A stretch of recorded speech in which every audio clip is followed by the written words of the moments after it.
Hello and welcome to the One-on-One podcast. If you're enjoying the show, consider signing up for the Patreon. There you get ad-free content, early access, exclusive episodes, and monthly supporter hangouts. You can find it at patreon.com/the Juan-on-Juan podcast. If you don't like the subscription-based models, there are other ways of supporting the show that are linked in the description. Thank you for tuning in and enjoy this episode.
One-on-One podcast. I'm your host as always, Juan, and make sure to follow me on social media at the One-on-One podcast on all social media platforms: YouTube, TikTok, Instagram, Twitter, wherever. You know where to find me.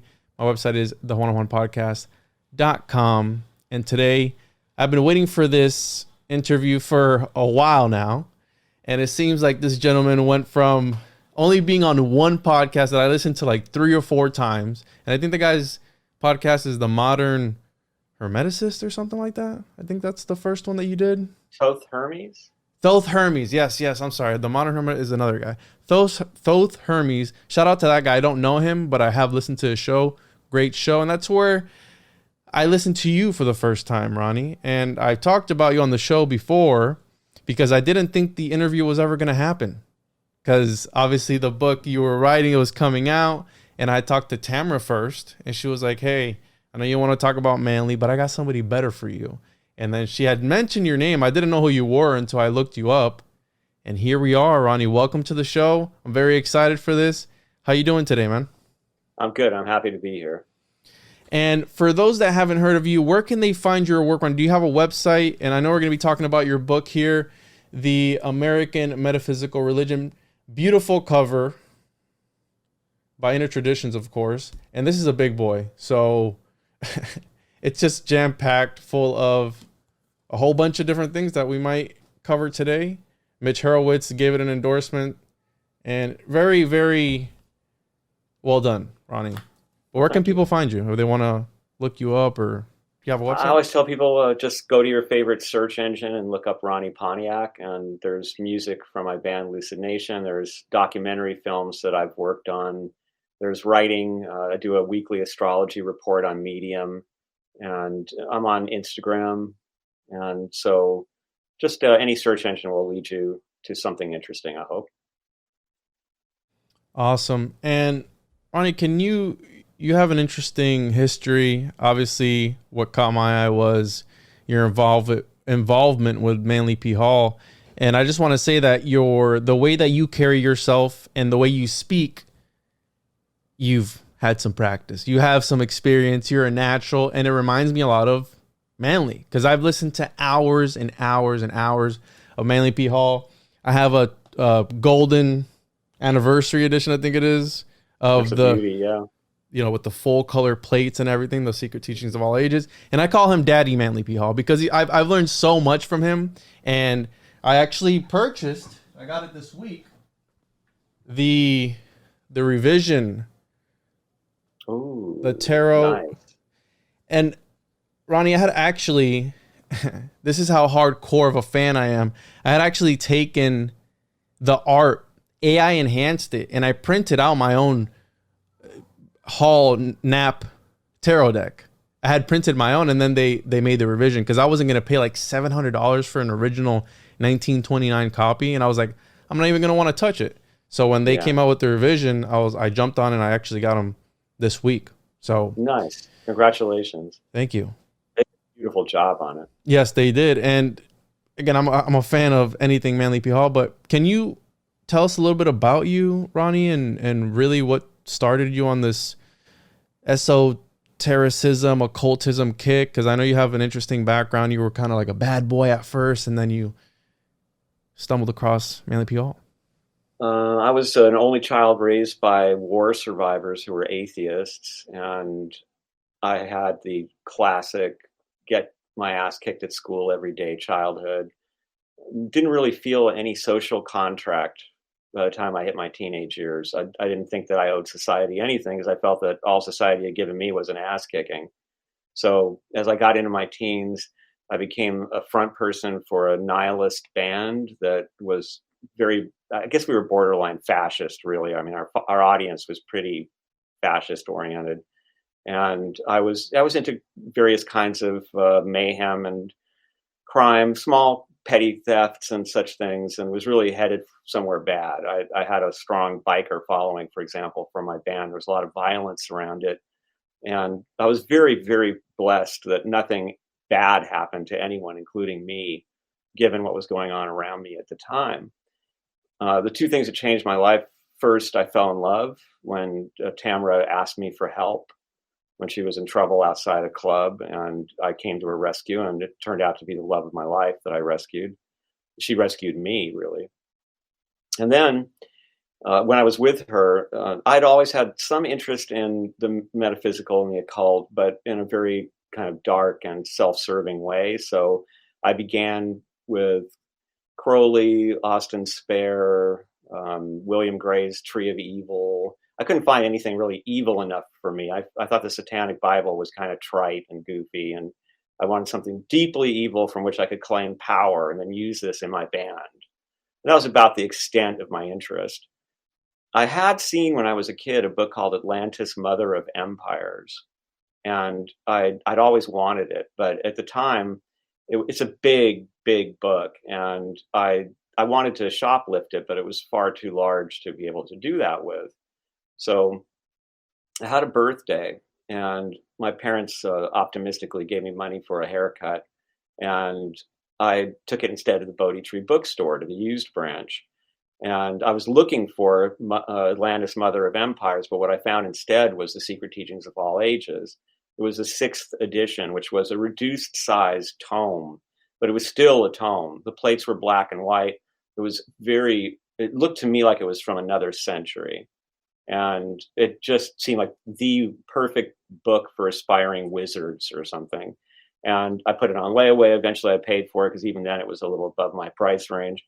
And when I took it home, I read it a chapter at a time, and it just blew my mind. It just opened up this incredible vista of people who devoted themselves to exploring the frontiers of consciousness and spirituality, and who had in fact risked their lives in an effort to provide this information for all of us, for posterity.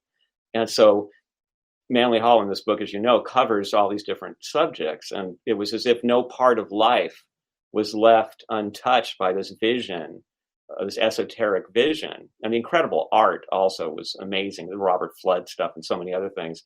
And so I would read a chapter and then go out and tell my girlfriend about it. Oh my God, did you know that? And so her mind was blown. So I brought this up to a friend of mine who was kind of into spiritual stuff. Her and her whole family were getting ready to move to Virginia Beach because they were into Edgar Cayce, and they were convinced that California was about to go into the sea. And they really scared me into also wanting to leave. And I was kind of obsessed with it. I told her about the book, and she shocked me by saying that he was still alive and that he was lecturing every week, not far from where I lived. Well, I stalled for a while because I knowing who I was, I didn't really want to go there, and I didn't want him to see me and such. I just thought they don't want me there. That's for sure. I'm not worthy. And eventually, she prevailed upon me after a couple of months to go down there. And so we went to this lecture. She describes it beautifully in her book. It's just like re-entering the scene. And as I sat there, he's giving this lecture, and he looks right at me and he says, people who have irrational fears of earthquakes because they have guilt over how they've been living their lives. And I thought, whoa, okay, what just happened here? Now, later when I worked for him, I found out that he did that often. And even more impressive, I found out that he was not capable of seeing me. At that point in his life, his vision was quite blurry. So how he managed to look at the right person at the right time, some people call it channeling, some people say he's a Taoist master, some call it synchronicities, but I found that synchronicity happened around him a great deal. So I was so impressed by him and just what he had to say and the fact that he had done that. And by the people who were there, the conversations they were having after the lecture, how kind everybody was, and how they were talking about such deep and inspiring subjects I'd never heard about before. So I wanted to volunteer. We both did.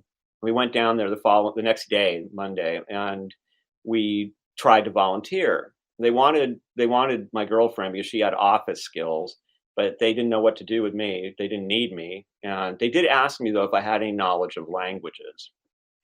I said that I'd grown up in a family that spoke several European languages, but that was about it. Apparently that was enough, because the next day I got a phone call saying that Manly Hall wanted to meet me in his office the following day. Well, that was a thrill, but also a little intimidating. I went down there, and they led me to his office. And the women who ran the place, there were 4 of them, these older women, they were really fierce, and they were just kind of glaring at me. Who is this kid? And he was sitting there smiling, just really sweet man. Asked me to sit down and make myself miserable. And he had a big stack of paper in front of him. And he said, this is the galley of my alchemical bibliography.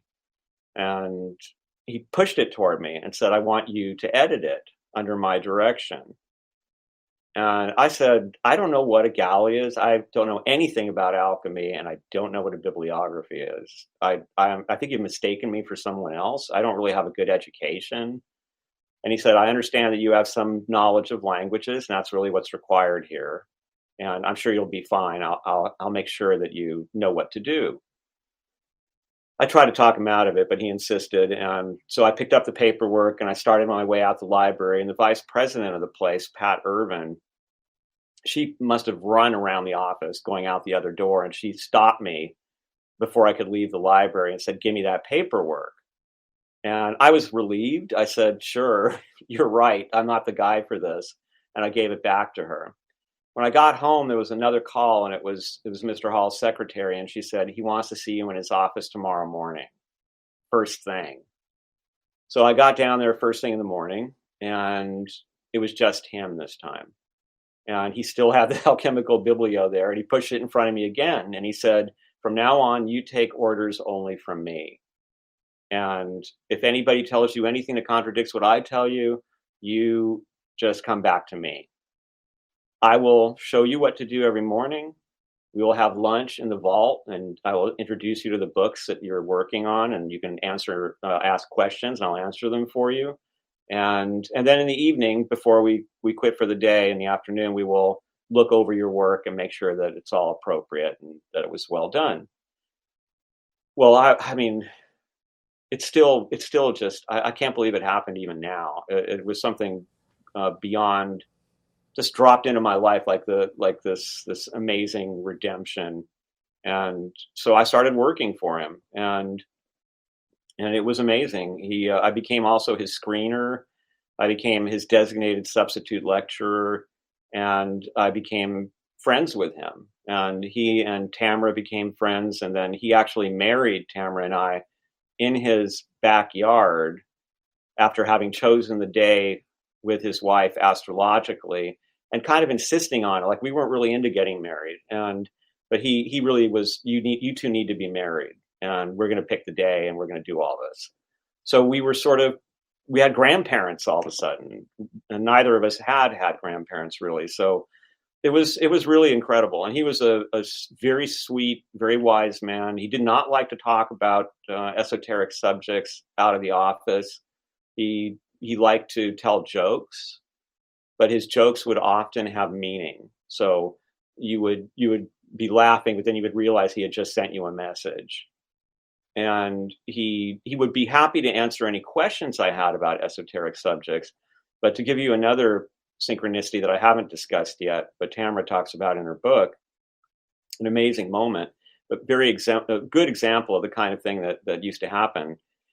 So he allowed me to borrow books from the library, and that in itself was something, because I'd been a thief, and I have to tell you, there were books in there that I wanted bad. And he actually told me a joke in the midst of this struggle I was in, because I wasn't going to betray somebody who'd been so kind to me. And he told me a joke that just literally said, I know what's going on, and I'm going to trust you. And that, after telling me the joke, he said, and you can take home any book you want, as long as you bring it back. Just keep it, as long as you need it. So I started to do that. And eventually I became the person who would go around the library and find books that were too valuable not to be in the vault, because over the years, they had lost touch with the value of some of these items that were still out there for anybody to just take and walk out with, because there was no supervision really in those days. And so one book I took was about Apollonius of Tyana, and I was very interested in him. And one of the stories told about him was that there was a riot, and Apollonius was able to still that riot by simply standing there. His presence, his tranquility, and just his gravity was so great that it's funny, because it reminds me of the story in Homer of Achilles, when Patroclus is killed, and Achilles finds out about it. He shows up on the battlefield naked, and he lets out this blood-curdling scream. And Homer describes how one by one, the Greeks and the Trojans all turn and see him and become silent until the entire battle is still and silent. And they're all looking at Achilles.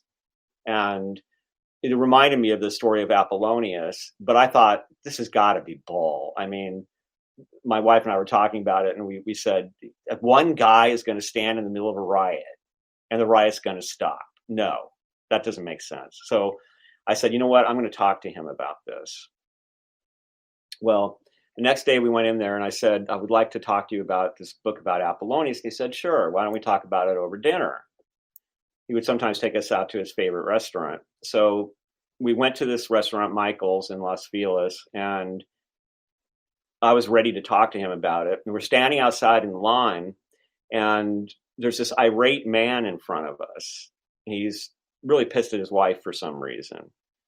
She's trying to be cool. Usually he didn't have to stand in line at this restaurant because they knew him and they would always bring him in. But at this time, this night, they couldn't bring him in. And so he was standing there, and she saw, wow, this old man with a cane is out here.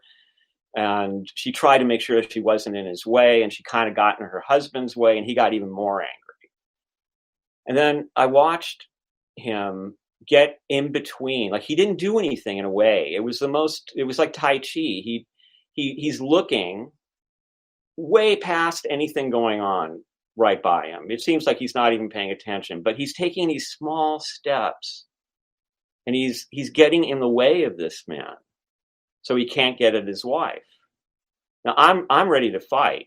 I'm thinking something's going to happen, because this guy's red-faced, and he sure enough turns around and starts screaming at Mr. Hall. I mean, just looks up in his face and just starts screaming at him, "Get out of the way, you effing old man. And Mr. Hall didn't do anything. He just, again, was looking, it might have been looking just at a beautiful scene somewhere. He was so serene. And I watched this guy all of a sudden be overcome by shame and remorse. And he apologized to everyone. And he very tenderly took his wife by the hand, and they left. So I never even asked him about Apollonius, because I felt like I had just seen a small demonstration of the principle. And I'm not saying that he deliberately attracted this, but these are the kinds of synchronicities that often happened when I was with him. And other people have mentioned that as well. So that's how I got started on all of this. And this book would not have been written if it weren't for him. This book literally started in his vault when I found something called The Platonist. And I was so mystified by it. It was a newspaper. It was published around the time of the OK Corral on what was then the Western frontier near St. Louis, Missouri. And I couldn't imagine who did this. And then even weirder, when I opened it up, Abner Doubleday of baseball fame, a famous Civil War general, he fired the first shot at Fort Sumter for the Union. He had a translation of Eliphas Levi's Transcendental Magic in this thing. So I was shocked. This was not the America that I'd been taught about. And I asked Mr. Hall about it, and they didn't know much about the Platonist. There was very little information available at that time. So that began decades of research for me. And Ronnie, how old were you at the time when you first met him? 19 or 20, something like that. And one of the things that's always stood out to me that I've talked about before was, and you mentioned it on that first interview that you did.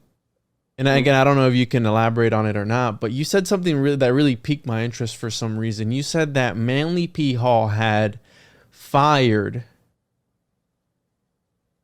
the former bibliographer because he wouldn't not reference bodily fluids in the alchemical bibliography. Do you remember saying that? Yes, that's correct. That is, I think, what happened. So he did a wonderful job, Gilbert Bennett, on this, or is it Bennett Gilbert? So whichever one it was, Gilbert did a fantastic job on the bibliography, in my opinion. But he was a scholar, and he felt that the information about bodily fluids contained in these alchemical recipes was something that scholars would want to know about. And so he argued extensively with Mr. Hall about this. And Mr. Hall he just did not want those kind of descriptions in the book, partly, I think, because he felt that it was too dangerous to give these recipes in an unalloyed form to people who might run with them. And he'd seen problems with that kind of behavior in the past, because he was somebody that many people came to when they were in trouble, whether it was because of spiritualism or ceremonial magic or alchemy went wrong. Often he was sort of the last hope, and they would come try to see him. That's part of my job as a screener, and later Tamara's job as a screener was to read the letters, talk to people on the phone, and sometimes have personal meetings to see if these were people that he would be able to help. We would come back and report, and then he would say, yes, I will meet this person, or no. And so he was also aware that his following were sort of wholesome, middle class American people for the most part, and that they probably would not like to find those bodily fluids in a book they might buy just because it was his collection. Yeah. And he didn't want to offend anybody. He was always very careful about that. And so I do think that's why I showed up, or why he put me in that position. And if Gilbert had gone ahead and removed the stuff, I never would have had the opportunity. So I'm grateful that Gilbert was such a good scholar, and that he actually lost the job rather than in some way degrade what he thought was the scholarship of his work on that bibliography. But that opened a door for me that completely changed my life. Yeah, that's really crazy. I mean, yeah, if for him not following orders, you would have never even, we wouldn't be here right now. I mean, essentially. Right. Yeah. And Do you feel, and you can answer this if you want or not, but were you initiated in any sort of way, Ronnie, with him? Do you feel that was Manly using any occult art or anything of that sort? Because when you read his first The All Seeing Eye, his journals, you see the switch of before he goes out and he talks about being initiated. He goes out and to visit these different areas around the world to learn firsthand about these mystery schools, for lack of a better term. But do you feel that he used any of this in his real life? Because, and this is something I want to talk to you about, because when I was first learning about Manly P. Hall, I would always say, well, he's got to be channeling this information. There's no way that this man can sit in front of a crowd for 2 hours.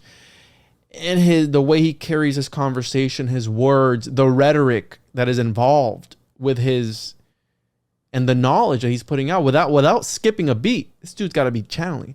And then you start learning about a mind palace, and you start learning about all these other memory techniques. And you go, okay, well, maybe it's not all supernatural.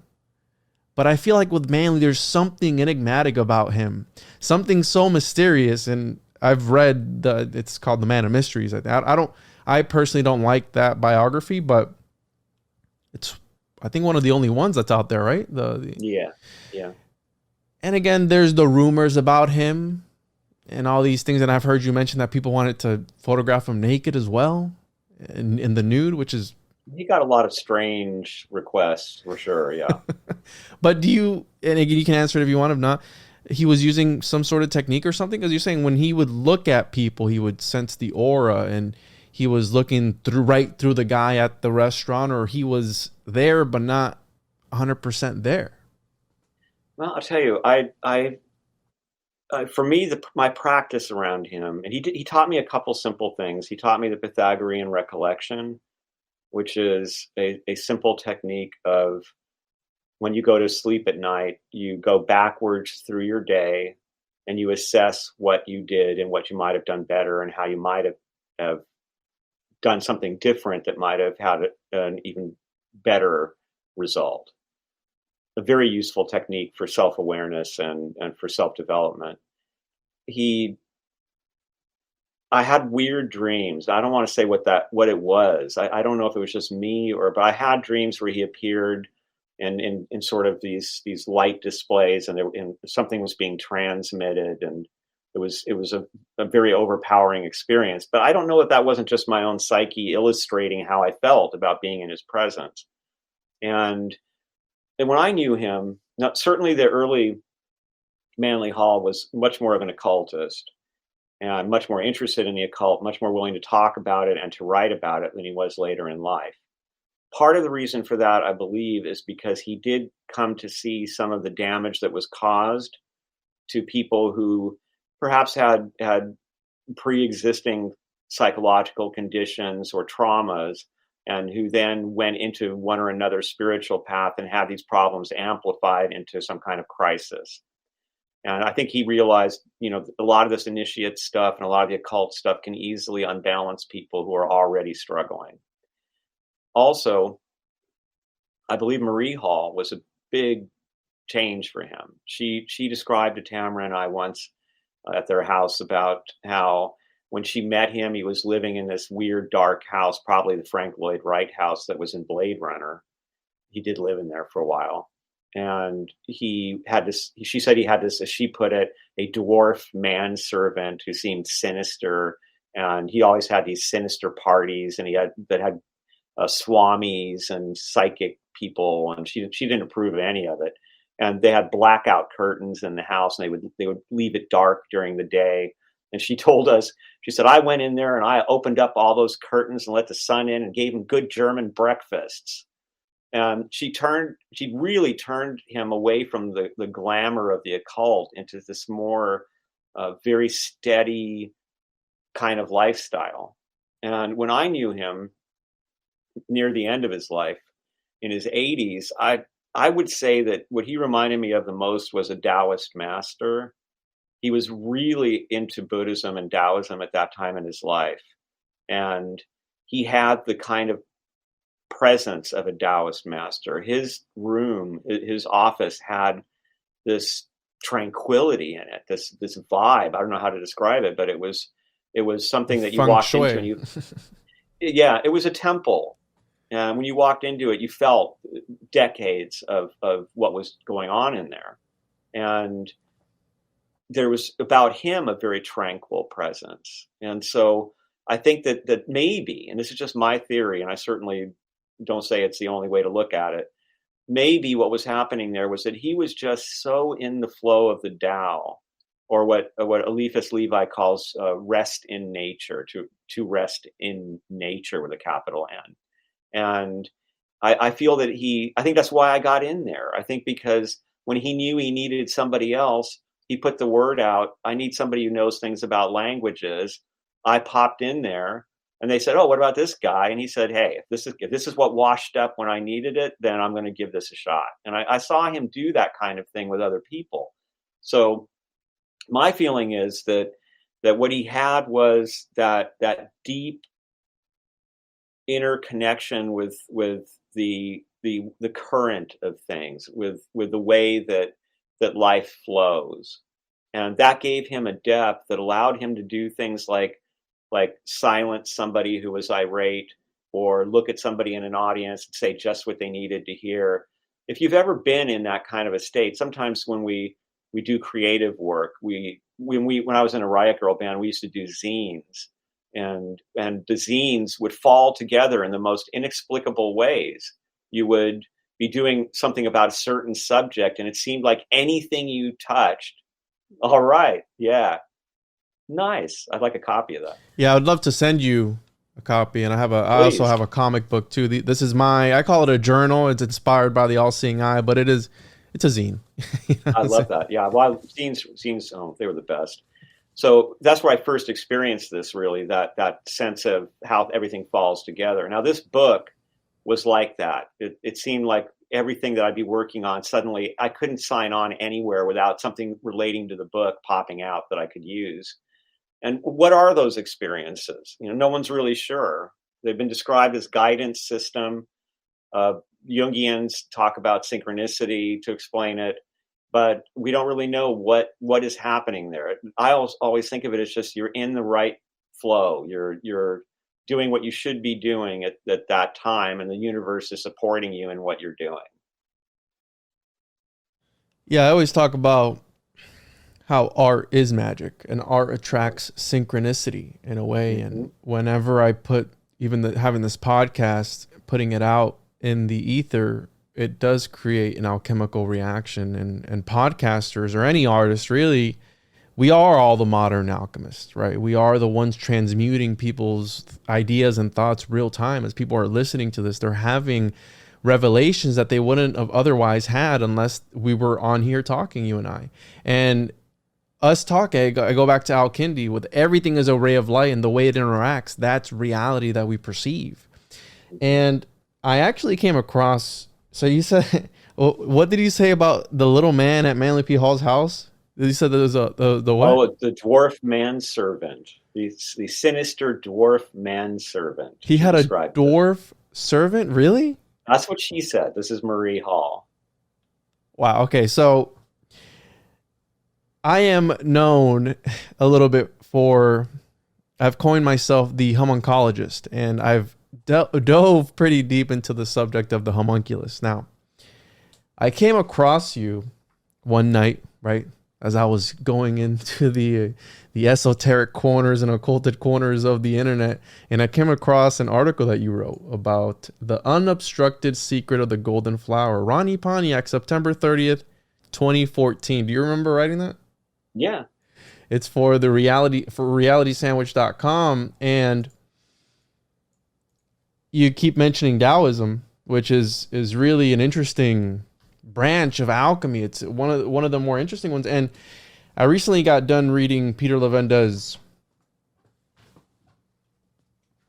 Stairway to Heaven, Chinese alchemist, Jewish Kabbalist, and the art of spiritual transformation. And to tie it into the bodily fluid thing, where these Chinese alchemists would literally turn their saliva into some sort of talisman by sitting there and what does he call it? He calls it sipping from right, either the Big Dip or the Little Dip or whatever it was, and they become themselves this alchemical catalyst. Well, this little manservant's making me think of the little golden man that the Taoists would create with quite the way, right? You kept mentioning the way. Well, that's exactly what it is. And yeah, I've been fascinated. I've been on this alchemy kick, and I know you talk about it in your book, and I know I've heard you talk about Rosicrucianism as well. And yeah, can we talk a little bit about alchemy and because you got started with Manly P. Hall, helping him out with an alchemical bibliography. Can you talk a little bit about alchemy with us today and Sure. Taoism maybe? Well, as far as alchemy,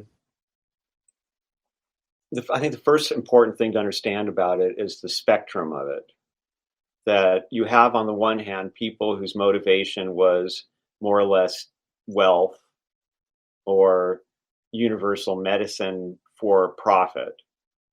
And then you had, on the other end of the spectrum, alchemists often influenced by Rosicrucians that were trying to create the philosopher's stone to make gold for charity, to create the universal medicine to be able to heal people for free, and to just benefit humanity. And among them, the idea was that to be a great alchemist, you had to achieve a certain spiritual purity. Only your own spiritual purity could bring out the spiritual purity of lead and make the process possible by which it turns to gold. So, of course, mythology built up around this. It had a symbolic language, and there were alchemists who contended that many of the recipes were simply ways of discussing the kinds of things that you might find in Tibetan Buddhism regarding the drops or the bindu points and the chakras and such, and that these were actually descriptions of etheric, if you want to call it that, operations. Others took it very literally. And there's another difficulty, by the way, with alchemy, I'm sure you're aware of, but perhaps your listeners aren't, which is the nicknames of substances. So you run into something like, I don't know, widow's ashes or something like that. And you're thinking, my God, what is this?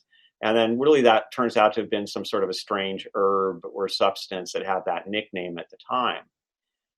And so alchemy, although it became discredited, it really was the jumping off point that became chemistry.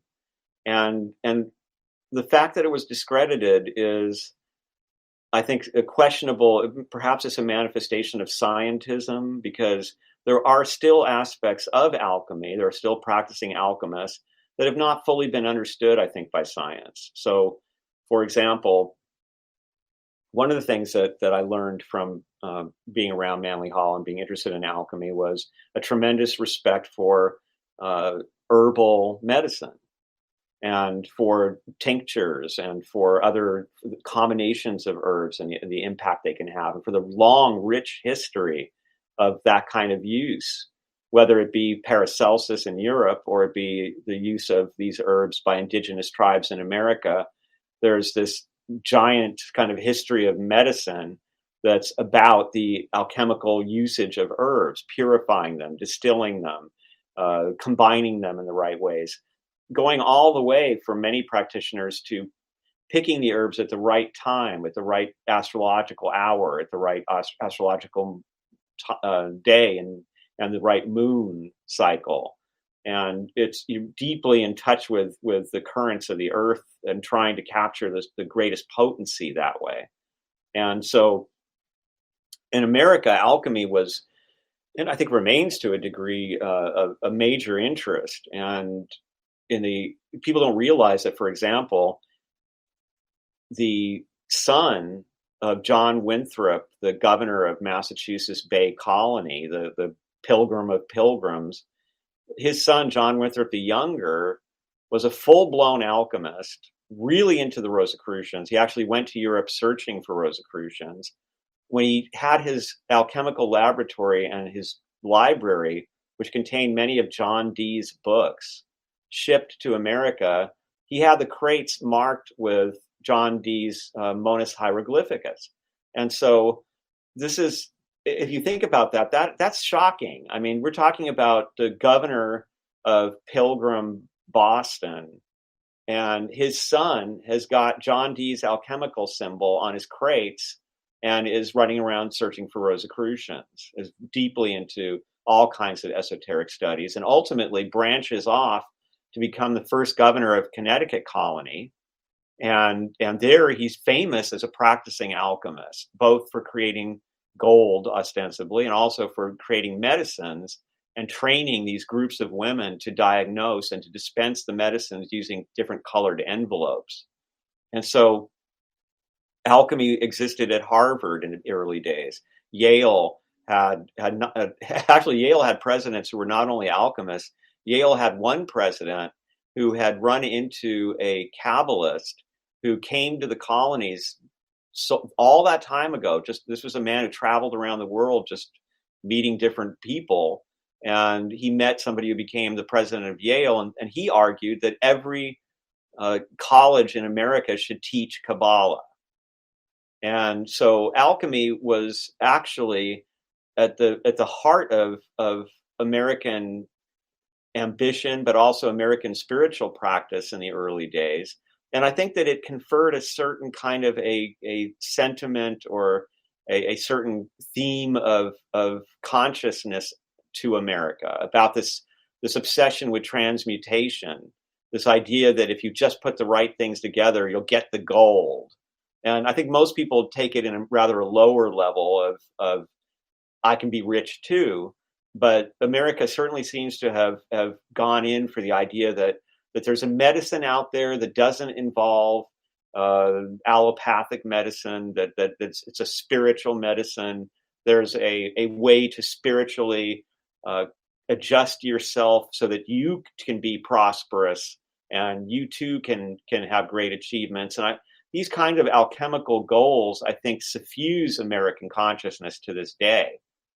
As for the Rosicrucians, I actually just got the news yesterday that Inner Traditions is going to buy a book of mine about the Rosicrucians that I just finished. I've heard you talk about it. The working title is Rosicrucian Origins in Context. And it's based on a lot of new research.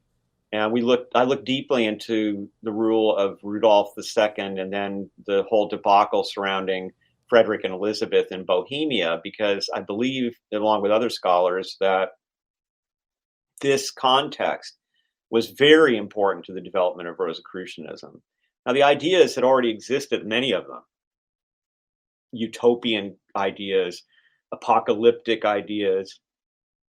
A lot of it's based on Ficino and on Agrippa and on Campanella and Dante. And so those ideas were already floating around in esoteric circles, but something happens that changes the whole picture, and this becomes this huge movement.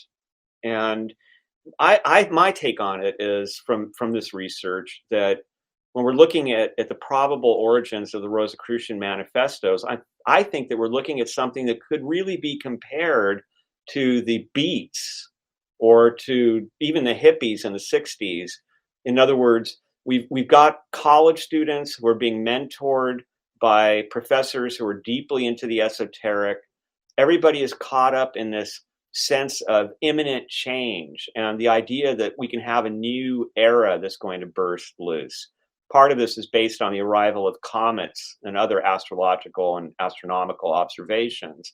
And so what happens is, very likely, Johann Valentin André, who even as a child was writing utopias and was writing satires and was showing a lot of the interests that are throughout these manifestos, was probably creating something along with his friends and mentors that was a combination of things: a satire, a rousing call for political liberation, and a rousing call for spiritual liberation based on this new old natural philosophy. And so my feeling is that you had people all scattered throughout Europe who were thinking similar ideas. and who were reading the same books. And so when the manifesto came out, they said, wow, I'm not alone. There's a bunch of us. I mean, this is it. And then all of a sudden there's an explosion of these pamphlets and books defending it and fighting it and saying it's wrong. And people saying, please let me be a member. And there's panic in Paris, right? When the placards go up and there's Rosicrucians loose in Paris. My God, they're the devil's Jesuits. We're all going to die. And I think what happened was that the people behind it, what they actually intended was to inspire us to in our own individual corners of the world, to have a universal reformation, to make the universal reformation happen where we are. And instead of that happening, although it did happen to a degree. So for example, John Winthrop the Younger, he reads the manifestos, he's thrilled, he goes looking for Rosicrucians, he doesn't find any. So he applies the principles of Rosicrucianism in his own life and lives like a Rosicrucian. I would argue that he is a Rosicrucian for that reason, that he is actually, he may not have been initiated, but he was exemplifying Rosicrucian principles in everything that he did. And so, but I believe for Andre and for his friends, first there was the disappointment of, wow, people are not reacting the way we thought they would. We've got people who are pounding on their chest saying, I should be a member. I should be a member. We have other people who are saying this stuff is for the devil. Everybody is being hysterical and no one's doing what we thought they would do with it, which is quietly further the cause of knowledge, maybe, talk to each other quietly, not make this big mess out of it and be obsessed with being initiated into the secret society with these powers. And then, of course, the other disappointment was the Battle of White Mountain, because a lot of what was going on here, and this is what my book is about, is that people really misunderstood the marriage of Frederick of the Palatinate and Elizabeth Stuart of England. This was like the Protestant holy marriage, and it was celebrated in art. Even Shakespeare and Francis Bacon and Inigo Jones, all these people created things for it. And people were saying, this is the beginning of a new Protestant era, because they all thought that there was no way that James would not support his daughter against the Habsburg Empire and the Catholic Church. So when Frederick took the throne of Bohemia, when he was offered it, which was a really bad decision, but he thought it was a calling from God, I think the people around him, I mean, Andre was at the court around that time. He was hanging around Frederick's library. And I think that the people who saw this, the chemical wedding, for example, I think is partially inspired by the wedding of these two. And so they were saying, they wanted to give your readers, your listeners, an idea of what was really happening there. I think they wanted a Protestant Holy Roman Emperor, because the Habsburgs had pretty much made Holy Roman Emperor their own inherited position. And that was against the law of the empire. It was not to be an inherited position. And so also the kind of incestuous relationship between the Catholic Church and the Habsburgs, which had gone on for so long, was something that was found abhorrent by Protestants, who thought that this was a dictatorship, essentially. And so Frederick came from this royal family that was so old that one of his ancestors was a general of Charlemagne, and he had such noble blood and he was also an elector, meaning he was one of the people who would elect who the next emperor was, and one of the two most powerful electors who would rule as interim emperors until the new emperor was actually enthroned. And so they thought that the German princes, the Dutch, the Swedes, and the British would support him when he went to Bohemia, and that there would be a war, but that the Protestants could win this war, and then they could finally break the power of the Pope. And at the same time, the Catholic Church and the somewhat new order at the time, the Jesuits, were plotting the opposite, to eliminate Protestantism from all of Europe. And poor Frederick found himself in the middle of this nightmare and had a very, he somewhat romanticized in Francis Yates' book. Terence McKenna famously held him up and said that we should all be freaks like him. I don't really think he was like that. I don't think he was as esoteric and as such a big freak, as it were, quote unquote, as people think. He was a very committed Christian. He was, like all the Protestants in the higher class at that time, interested in alchemy and the other esoteric arts, the Hermetica. But he was really just fighting the Protestant cause. And when he was defeated so completely at the Battle of White Mountain, and it was such a humiliation because it was so immediate. I mean, he's king, and then they used to call him the Winter King because he only lasted through winter, just one season. And then they threw him out. They took over not only Bohemia, but the Palatinate. And then the 30 Years' War was off and running. And at that point, you can see in A.E. Waite's Brotherhood of the Rosy Cross, he says, wow, what happened around 1620? Because we have all these books and pamphlets about the Rosicrucians. It's like Rosicrucian mania. And then all of a sudden it drops way down and it just kind of trickles away. Well, that's the Battle of White Mountain in 1620. And he wasn't looking at the political dimensions. It took a little time. Francis Yates really broke that wide open and pointed out this is because all their political aspirations were crushed when Frederick was destroyed, and their sense that they were at the forefront of this revolution that could not be held back was proven wrong, and they were all subject to years of plague and war.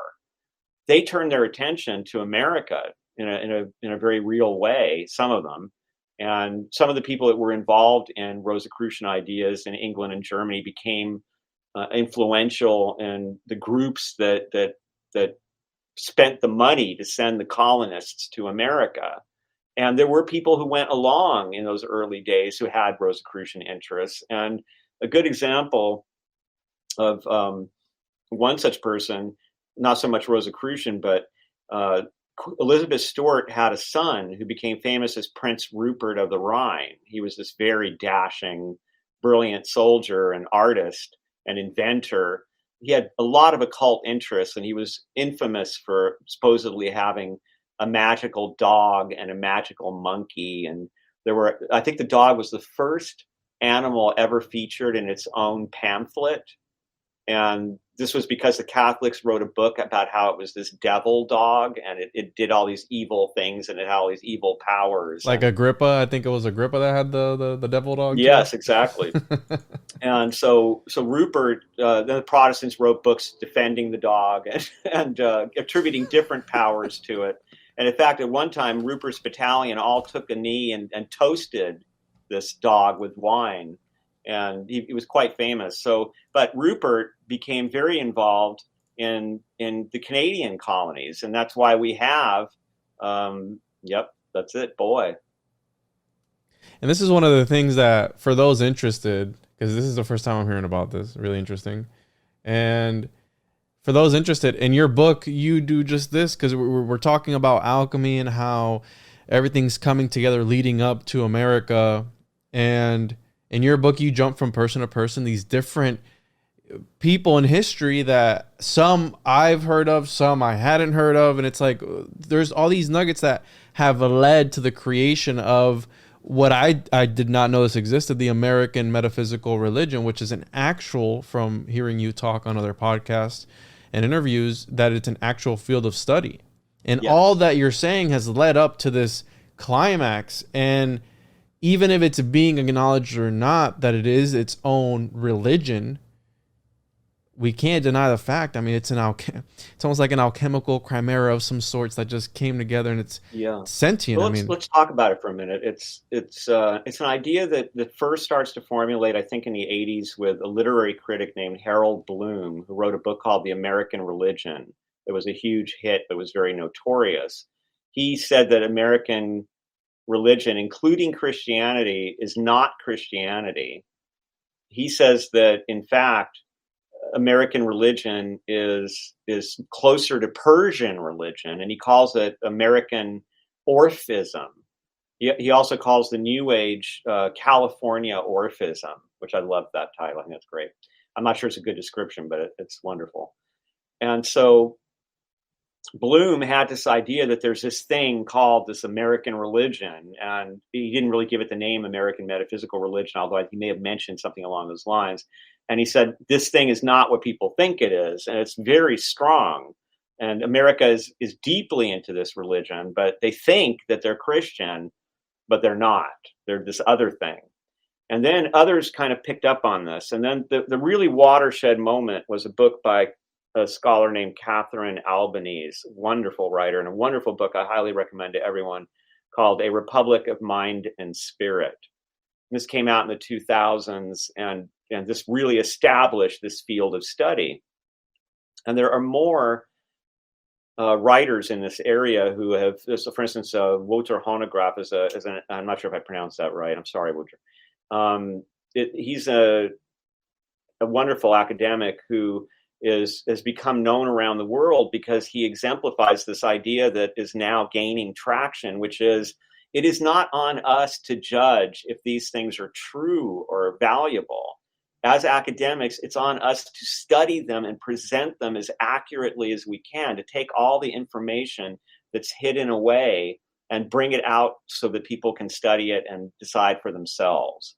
That's a revolution that occurred especially beginning in the 2000s, that unleashed unlimited amounts. I mean, it's what made my book possible, because there were so many books and so many new studies out there about things that had already been studied, but much of the information had not been available before because it was not academics who were going into these archives, and without the training and the professional access, writers like myself never could really achieve a full vision of what was going on. And another example of this is something that Wouter just talked about in a post, a book that he read by an Islamic scholar who was saying that there are still millions of manuscripts and just huge archives of material in the Islamic world that is occult material, because so much of Islamic material is occult.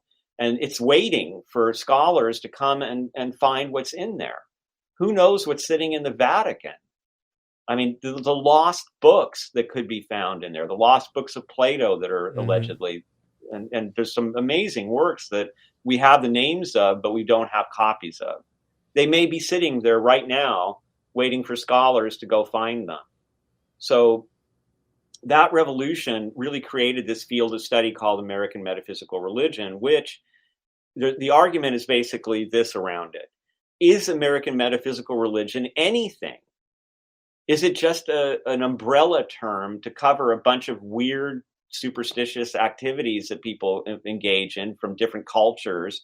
And how dare us try to lump it all together into something when it's obviously just disconnected bricolage, right? They even coined the term Sheilaism about this in the mid-century, last century, because they felt that this was something that was going to be terrible for America and for the world. People going out there and just taking little bits of any religion they wanted and turning it into their own individual religion, they predicted, would create a world of isolation without civic commitment. And I think we can see that that did not happen, really. People have done this, and I'm sure you know, as I know, people who have taken pieces of various religions and created a wonderful path and found other people that they could resonate with. And so something else is happening. It's not quite as simple as, no, these are just amateurs who are grabbing things they don't understand to make themselves feel better. There is some kind of a, as you say, alchemical transmutation going on in this country where all these different pieces are sort of boiling together into something else. And so, and so the question becomes, will it turn into something? Is it already something? So is American Metaphysical Religion an actual religion where we may all have different practices, but we're basically doing the same things?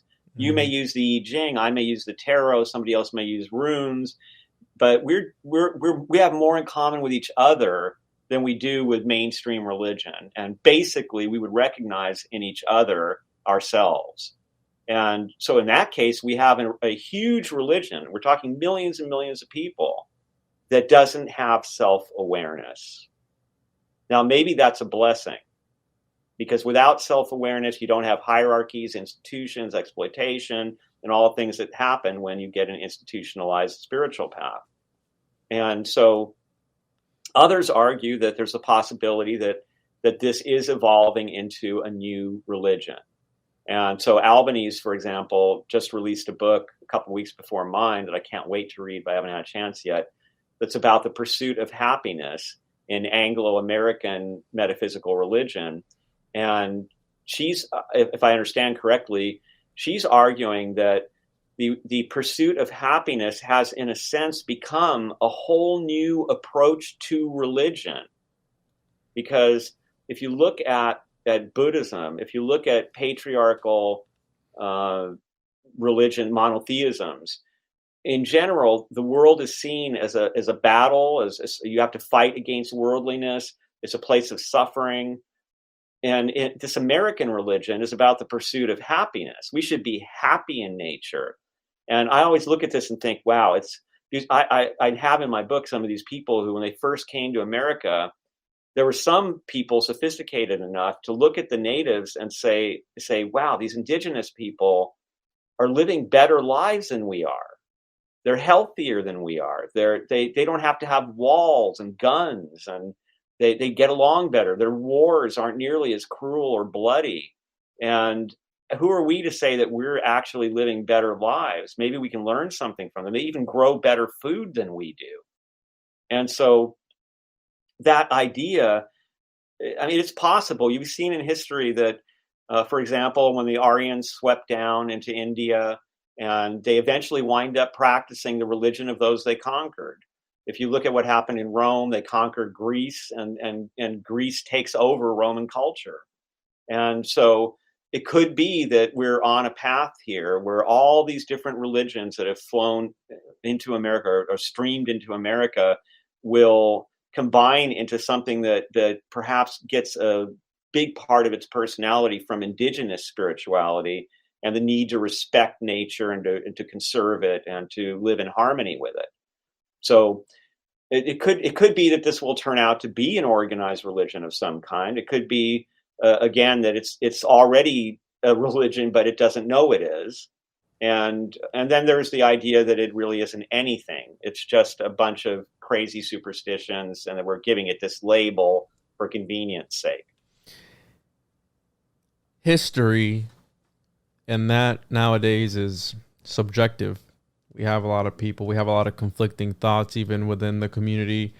This happened, this didn't happen. We know that history's, I call it a cosmic game of telephone, where there are probably dates, times, and things that happen that maybe didn't happen as they say they did. That's a given, right? Because since the beginning of time, man's not going to remember everything, and usually the people who win are the ones that write the victory, the victory.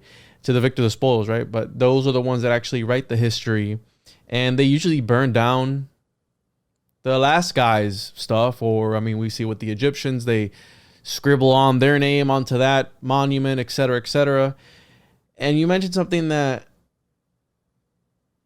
has always resonated with me, where we all have, and I've said that we all always have and always have had the pieces of the puzzle, but they're just jumbled up. And we see this with syncretism, with different gods. We know that the gods were the same, just the same entity, deity, just under different names. We know that. We can trace that all throughout since the beginning of time, since Mesopotamia. I mean, that's where they say it started, right? Mm-hmm. And we see the evolution of the gods, and then you have multiple deities form into one deity, etc., etc. And it is funny, right, that it's a beautiful thing. It's a beautiful country you live in, because maybe the people running it aren't the best, but we are more blessed than any other country where we are able to practice our religion of choice, freedom of religion, freedom of speech, freedom of expression, whatever it is. And I think a lot of people take that for granted, because in some countries you're literally killed. I mean, to express yourself religiously in whichever way you want, right? So by us being able to express ourselves in whichever way we want, yeah, I do think that something has risen, but one of my questions to you was going to be, where do you see this in 100 years? Because a lot of people still believe that we're a Christian country. And I think that my personal opinion is that that's a facade that they put up to bring people in, to reel people in, right? In God we trust.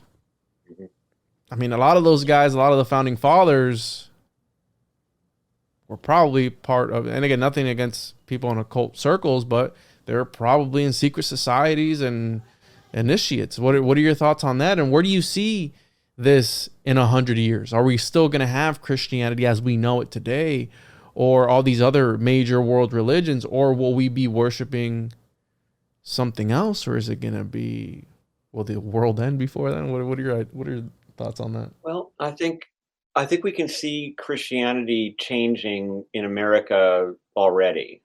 And so, for instance, in my book, I argue that American Christianity resembles American metaphysical religion more than it resembles traditional Christianity.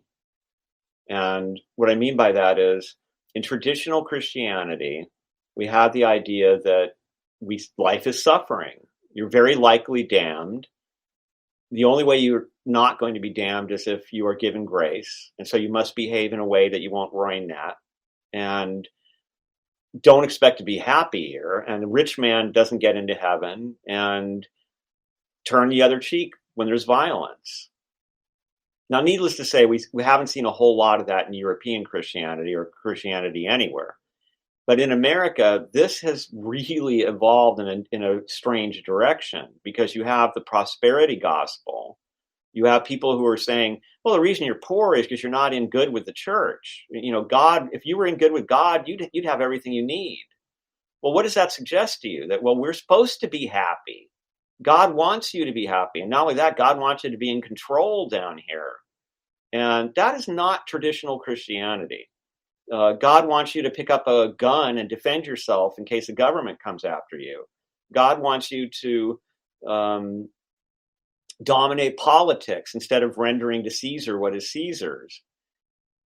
These are different concepts from what Christianity was originally intended to be. Turn the other cheek is not visible in a lot of Christians' religion in America.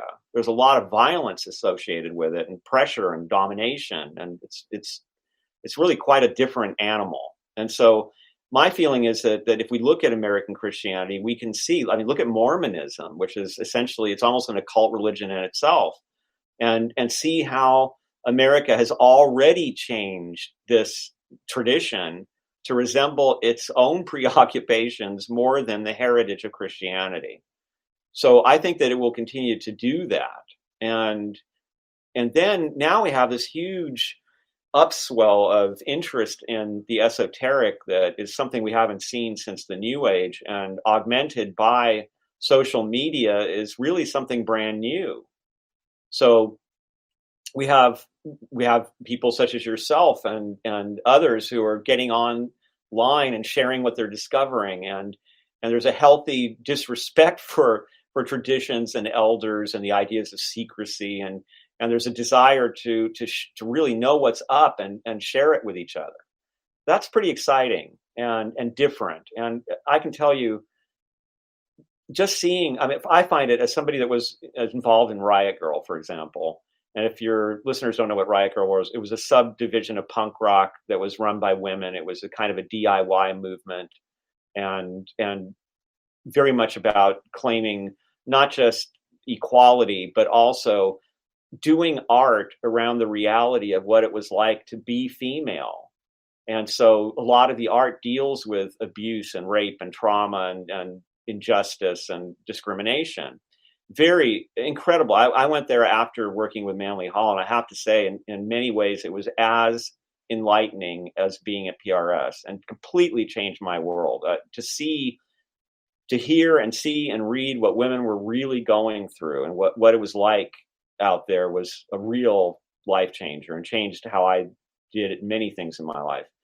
And so I think that this idea of how now we have young witches, for example, who are out there and are teaching and are learning and writing and sharing their information, and there's no fear or hesitation of doing so. They're in fact they're proud to claim the title, and this is a little different. I mean, there were times earlier in our history where not in the early days, but say starting in the 60s or so, particularly, where the idea of being a witch is held up as a powerful feminine archetype, female archetype, and there are people who are identifying themselves this way and going out there and establishing lineages, but not like today, not where individuals can do this and share with each other, and where it's not a shameful thing. Now, that's in certain circles, of course. Now, if you were to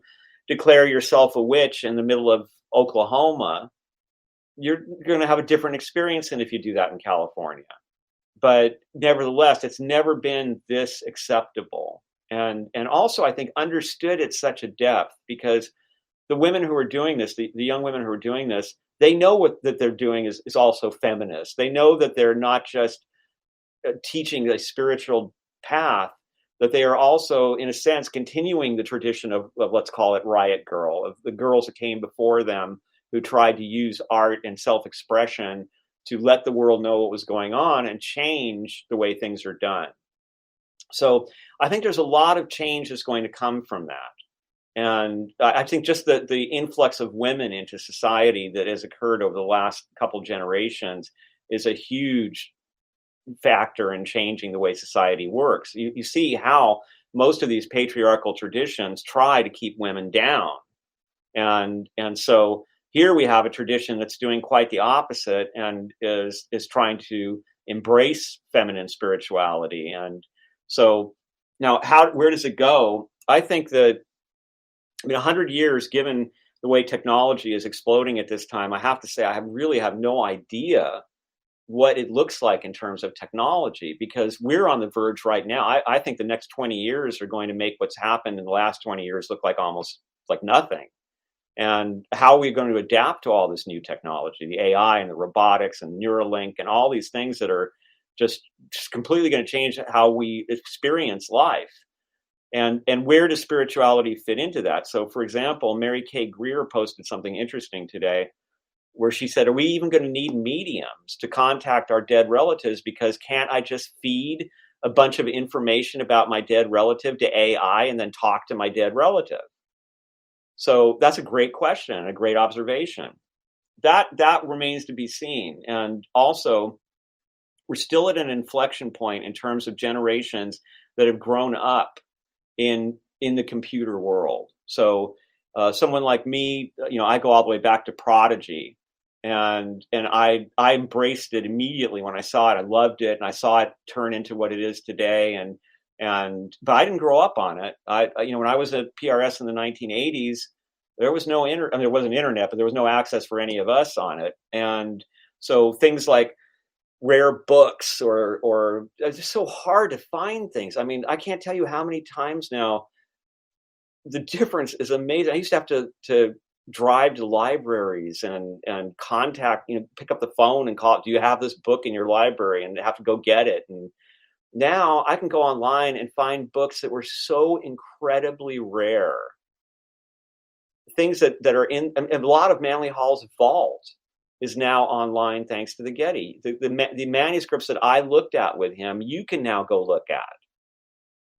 I think that's really exciting and a real game changer for the future. So I'm actually optimistic. I think things are going to be better. I think that the generations that are coming up now will prove to find, I think they're going to find more interest in the esoteric side than in the traditional side. And I think you can already see that happening. And you can see it also in a trend where parents, for example, are much less likely now to say, listen, you were born in this religion and you're going to be in this religion. Most of the parents today went through that and they didn't like it. And so they're telling their kids, you don't have to do that. You can go out there and find what you like. And so I often hear from friends who have kids, hey, my kid just discovered Buddhism today. And so we had a big talk about Buddhism, and I think he's going to be Buddhist for a week.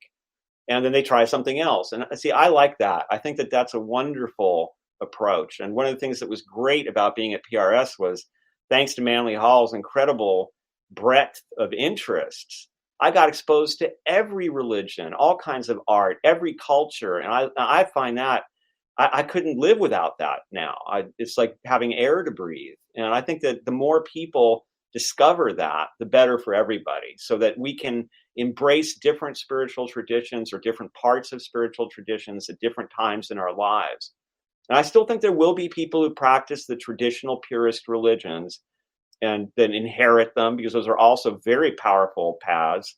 And I think it's a little bit like jazz at some point. It will be maybe, oh, I'm a purist, man. My parents were Christian. I'm a Christian. I love the purity of Christianity, but it won't be you're wrong, I'm right. And that kind of certainty thing, I think, is slowly being rubbed off of us by social media. And so all we encounter all these opinions and counter opinions, and we learn eventually to respect that there are these other points of view. I like to use the example that Robert Anton Wilson gave of reality tunnels.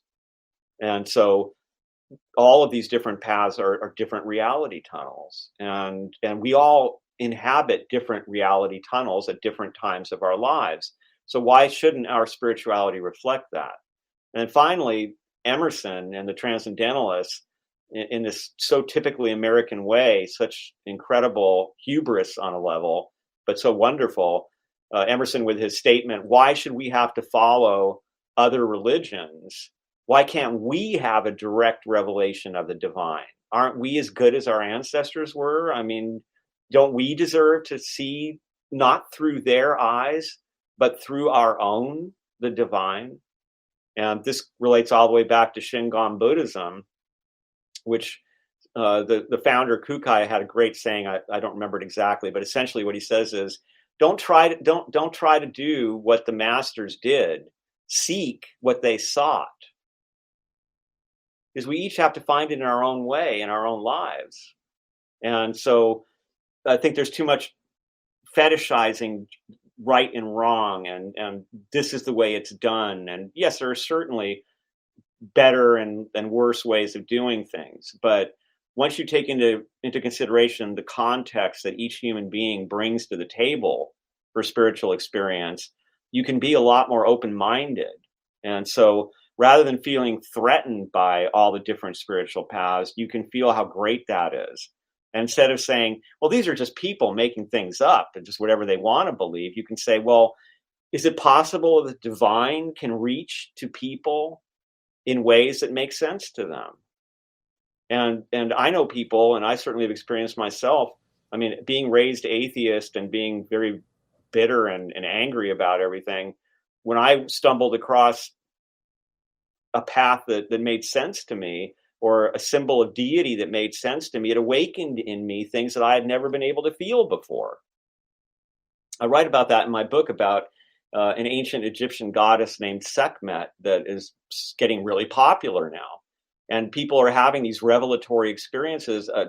There's actually been academic papers written about the way that people have walked into museums and they see the statue and they don't even know what this is, and they wind up falling on their knees and crying, or just are overwhelmed in the presence. And it's turning, for those people, the museum into a kind of sacred temple. And so this revival of this ancient Egyptian religion, which brings up all kinds of anxiety-provoking ideas amongst the cultists and traditionalists alike, is, however, catching the hearts of many people who otherwise didn't feel any sense of, they would look at Christianity or whatever they were born into and go, I don't feel this. And then they might hear about other things and say, yeah, it's nice, but and then all of a sudden they run across this lion-headed Egyptian goddess and they say, oh my, that's exciting to me. I mean, I think that's how it should be, that we should all be, we sojourn down here, let the gods find us as they will. Mm-hmm. Being born and raised Pentecostal Christian, I was always taught to anything not of the church, satanic. And I think I heard you say in an interview, one man's devil is another man's God, or something like that. Where I always said this too. I said, I'm going to hell in somebody else's religion. and they're going to hell in mine. So why is mine the right one? Now, not to, because I have kids, and I believe that a religion serves as a foundation. Some people need guidance in this life. Some people need to be told what to do, unfortunately. Now, that's not always a bad thing, but there are people who need guidance. And if the church, because the beautiful thing, it's gnosis. It's whatever sacred knowledge to you. It's your experience. The only real thing is the experience, regardless of the fact. And we get into phenomenology and all that good stuff. But the experience itself is what's real. Now, you practice whatever you want to practice. If you want to worship Cthulhu, whatever it is, as long as, I always say, whatever happens between two consenting adults, so be it. Right. What I don't like and what I don't subscribe to anymore is the dogmatic views of the church and the hostility really towards, if you're not with me, you're against me. And that's what I've eliminated. But I'm going to pass it down to my children, the foundation that I was given. And if they get to my age and they start questioning things how I have, because I was told not to read the Book of Enoch, not to read the Dead Sea Scrolls, not to read anything on the Nag Hammadi library, because you start to really see the unfiltered scripture or text. And then when you come across something like the Gospel of Judas and you're like, he's the good guy in the story. Like, that's always blown my mind. When you bring it up to somebody, it's blasphemy. And I saw your book was number 1 in blasphemy or something.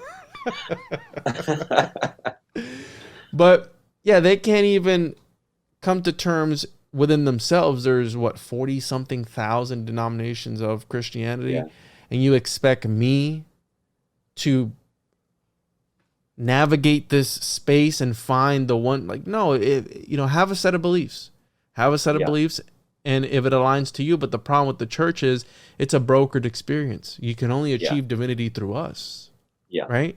And I've always learned that there's a pattern in history that usually the people who go against the mainstream narrative, it doesn't end well for them, right? Look at the Gnostics. It didn't end well for those guys, and they were the underground. They were the ones. They were the rebels. They were these movements, right, that you're talking about for the people, and they wanted to do their own thing, and they were stomped out.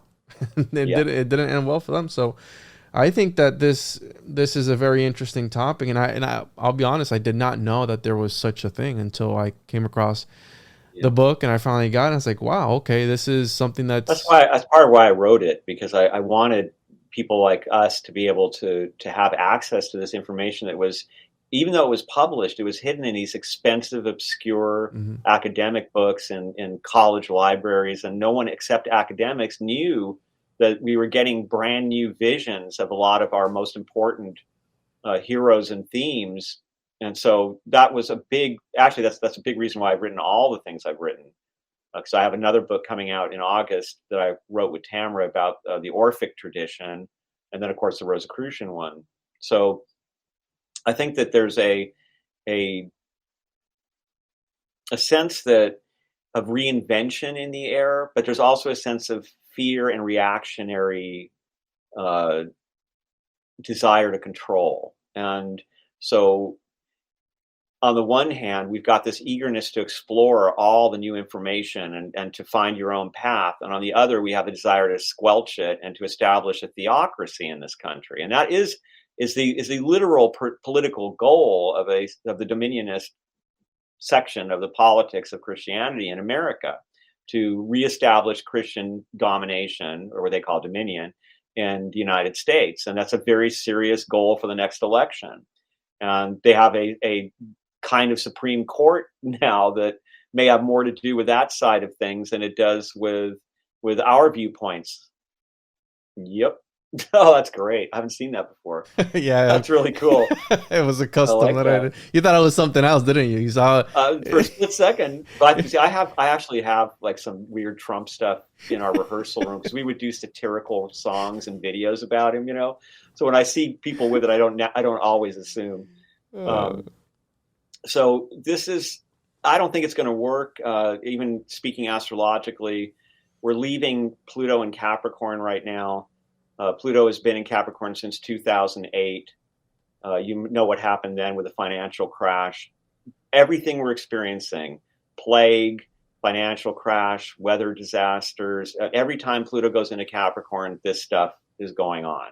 We also have the US Pluto return ongoing.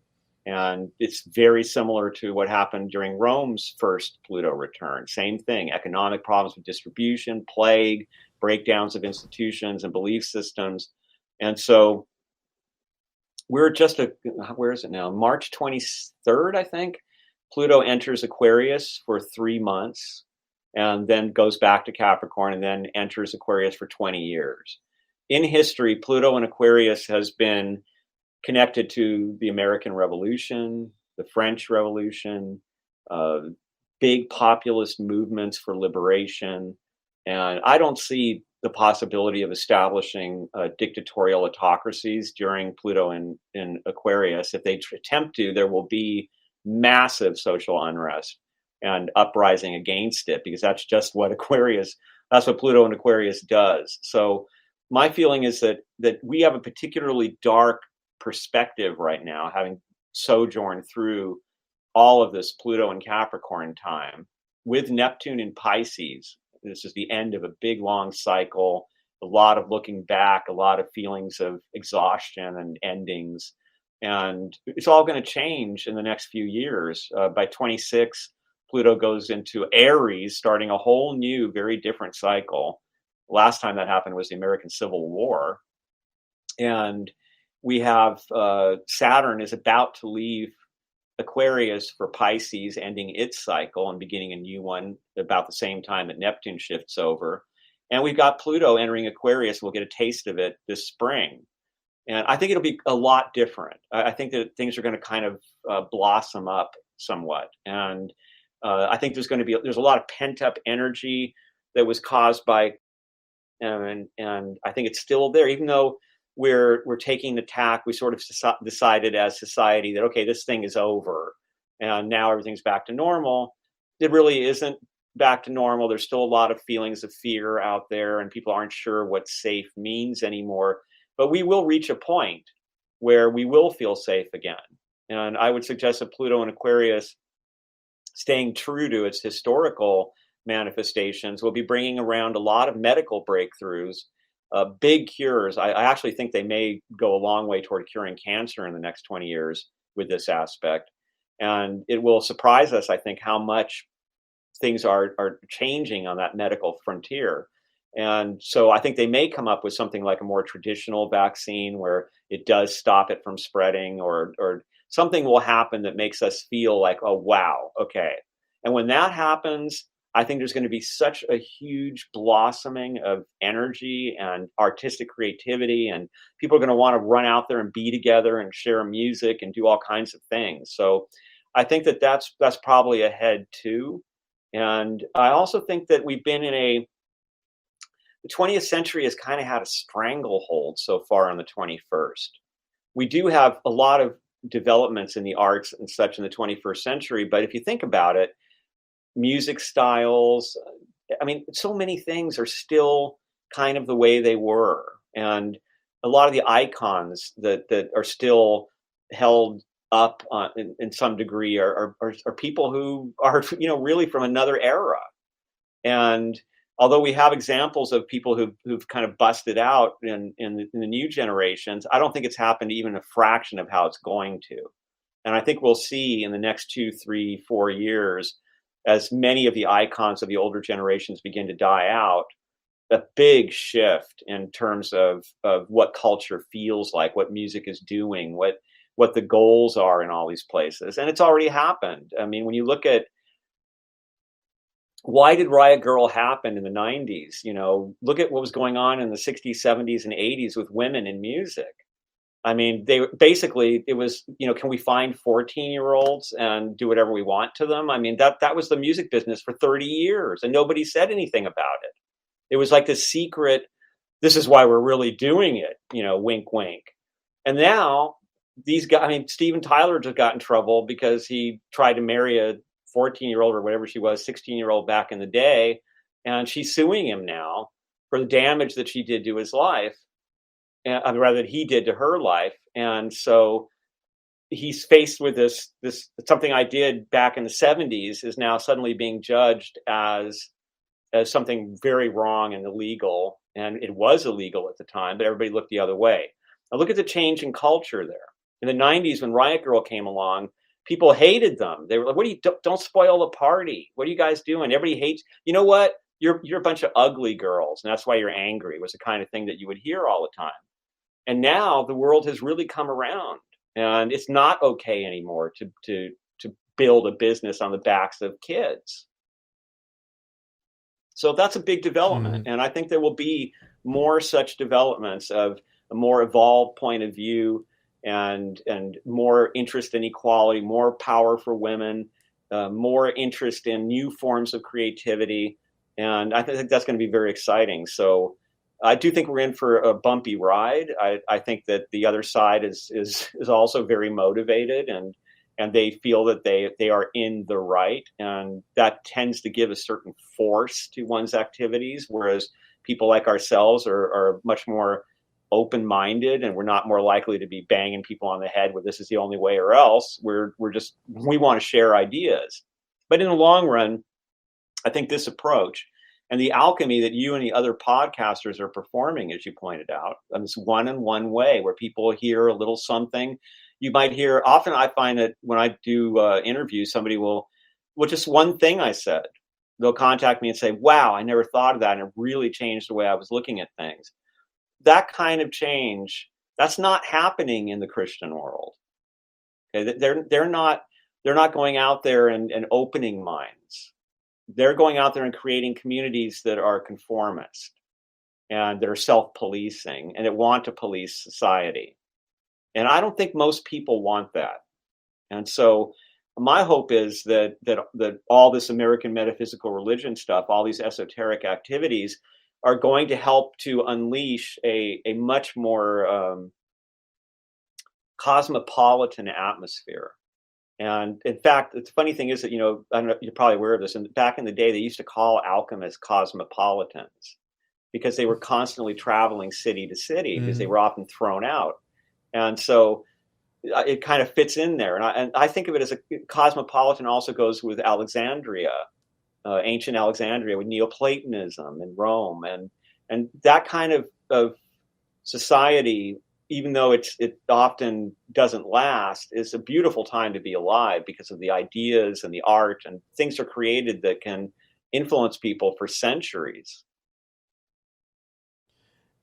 According to my astrologer, she did a birth chart reading on me, and she says I have the birth chart of an alchemist. So I don't know what that means. I do know I'll be honest with you, Ronnie, I don't know a lot about astrology or anything of that, but I have a grand trine or something like that in my chart. Yeah. And I don't know how to harness any of that, but I do have the birth chart. I take pride in that by knowing that I have the birth chart of an alchemist, the man of mysteries, the Hierophant, right? I dive deep and I do research, and I like talking about these esoteric and occult subjects. And Ronnie, I could listen to you talk all day, man. You really carry yourself nicely. And do you have any, I know you talked about the future there. When can we expect to see more from you? Do you know, I know you mentioned about, I'd be really interested to hear the lectures that you gave that are recorded. Do you have any idea when you'll be putting that out? As soon as I can get around to it. I've got them all prepped. A friend of mine engineered them, and they will be coming out, but I just have not been able to get to it. So, but hopefully this year for sure. Awesome. Yeah. And hopefully when your next book comes out, I can have you back on and we can talk some more. I'd be happy to. I really enjoyed this, and I know you've got a wealth of knowledge, and I wanted to talk about John D and some other stuff because I actually received, let me see if I can hold it up, because I don't know if you've heard about this guy, but I know you said John D. Well, I got this set. It's the complete mystical records of Dr. John D. Nice. I'd never seen this guy before, Kevin Kline. Now, yeah, I got it because obviously it's not available electronically. Right. So, and I am a fan of John D, and I've studied John D quite a bit. So, of course, I had to pick this up, and I got it this week. So, yeah, I mean, again, talk about an right. You have Rudolph II. I know you were talking about this other guy being eccentric. Well, Rudolph II was pretty eccentric, and he was a weird guy. Oh but yeah, I love him. He was a fascinating character. yeah, maybe we can Have you talk heard about about him. his? Have you heard about his door knocker? His secret door knocker? No. Okay, well, I'll tell you that off air. Okay. Well, talking about little people, he had like an army of Yeah. little people, midgets, whatever. He thought they were magical, and just again, Yeah. I don't know now. Did Manly P Hall have a little magical homunculus running around? I mean, I didn't know him. That's a funny thing. I mean, I didn't know him for most of his life. So I met this mellowed 80-year-old Manly Hall who was kind of a down-home, cracker barrel philosopher, and he was wonderful, but not the Manly Hall of the early days. I mean, just look at those pictures of him. mm-hmm. Yeah, those eyes, right? Those. Yeah. Well, Ronnie, we're gonna go ahead and sign off because we're up on time, but people can find the book. I got mine on, I think directly from Inner Traditions, but you can find it really, I think, on Amazon or anywhere else. If you can shop locally, help out a local shop. And beautiful cover, awesome book, a lot of content in here, a lot of material, and hopefully we'll have you on again in the future to talk some more. I really enjoyed this. Yeah, likewise. Thank you, Ronnie. Thank you.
Blaze down a dirt road.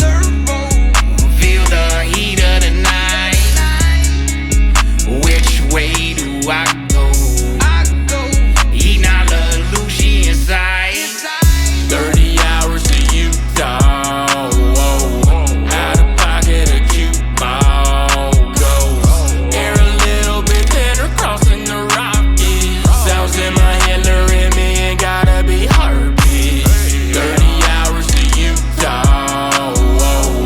Out of pocket a cute ball goes. Air a little bit thinner crossing the Rockies. Sounds in my head luring me and gotta be heartbeat. Straight through this desolation, mountains in the distant scenery. Trouble